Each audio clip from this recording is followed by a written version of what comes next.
தேசிய கட்சிகள் வெர்சஸ் மாநில கட்சிகள், தரவுகள் சொல்லும் முக்கியத்துவ நிலவரம்.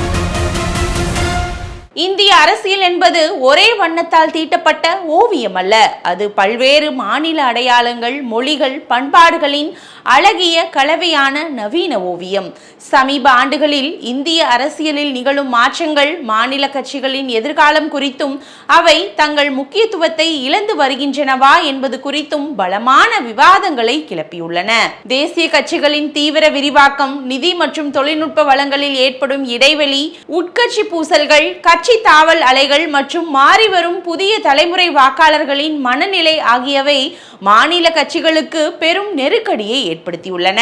சமீப காலங்களில் எதிர்க்கட்சிகள் ஆட்சி செய்த பல மாநிலங்களில் உள்கட்சி பூசல்களும் கட்சி தாவல்களும் தீவிரமடைந்துள்ளன.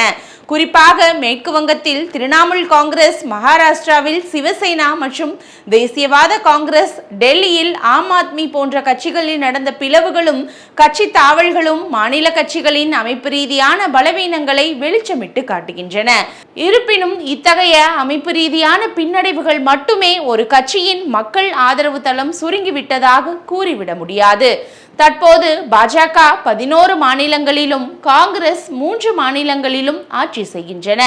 மாநில கட்சிகள் தனித்து 4 மாநிலங்களிலும், கூட்டணியாக 10 மாநிலங்களிலும் ஆட்சியில் உள்ளன. 2015-2020 காலகட்டத்தில் 9 மாநிலங்களில் தனித்து ஆட்சியில் இருந்த மாநில கட்சிகளின் எண்ணிக்கை தற்போது குறைந்திருந்தாலும் அவற்றுக்கான வாக்கு வங்கி சரிவை சந்திக்கவில்லை. ஒரு கட்சியின் உண்மையான ஆதரவு தளம் என்பது தேர்தலில் அது பெறும் வாக்கு சதவீதமாகும். நாடாளுமன்ற தேர்தலை விட மாநில சட்டப்பேரவை தேர்தல்களில் தான் பிராந்திய கட்சிகளுக்கு வாக்காளர்கள் தொடர்ந்து வலுவான முன்னுரிமையை அளிக்கிறார்கள்.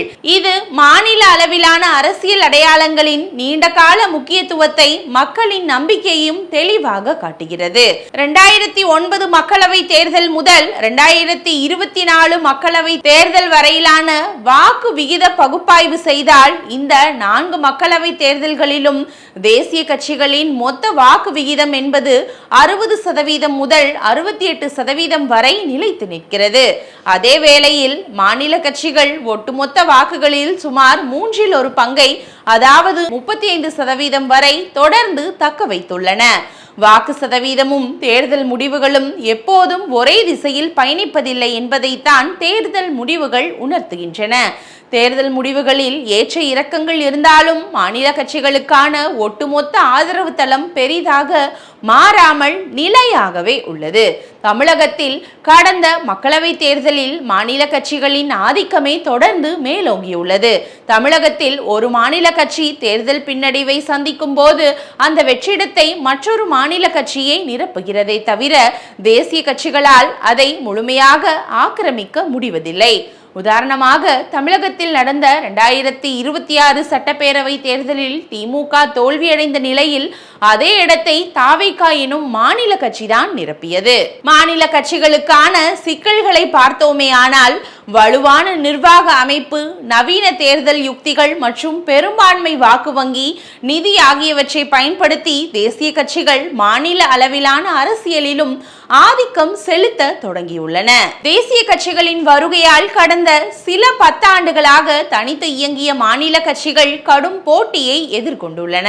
நவீன டிஜிட்டல் பிரச்சாரங்கள், தரவு பகுப்பாய்வு மற்றும் வலுவான நிதி பின்புலம் ஆகியவை தேசிய கட்சிகளுடன் போட்டியிட இயலாமல் மாநில கட்சிகள் பின்தங்குகின்றன.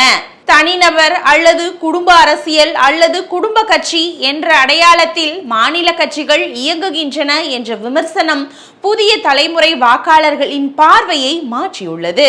மாநில கட்சிகளின் சகாப்தம் முடிந்து விடவில்லை என்பதையே புள்ளி விவரங்கள் தெளிவாக உணர்த்துகின்றன. ஆனால் புதிய சூழல்களை எதிர்கொள்ள மாநில கட்சிகள் உருமாற்ற கட்டத்தில் உள்ளன. வெறும் மொழி மற்றும் அடையாள அரசியல் என்பதை கடந்து வளர்ச்சி, ஊழலற்ற நிர்வாகம், இளைஞர்களுக்கான வேலை வாய்ப்பு மற்றும் நல்லாட்சி என்ற மக்கள் நலன் சார்ந்த அரசியலுக்கு தங்களை உயர்த்தி கொள்ள வேண்டிய கட்டாயத்தில் உள்ளன. பன்முகத்தன்மையை அடித்தளமாக கொண்ட ஜனநாயகத்தில் மாநில கட்சிகளின் வலுவான பங்களிப்பு இல்லாமல் கூட்டாட்சி தத்துவத்தின் ஆன்மாவும் அதிகார பகிர்வும் முழுமையடையாது என்பதே மறுக்க முடியாத நிதர்சனம்.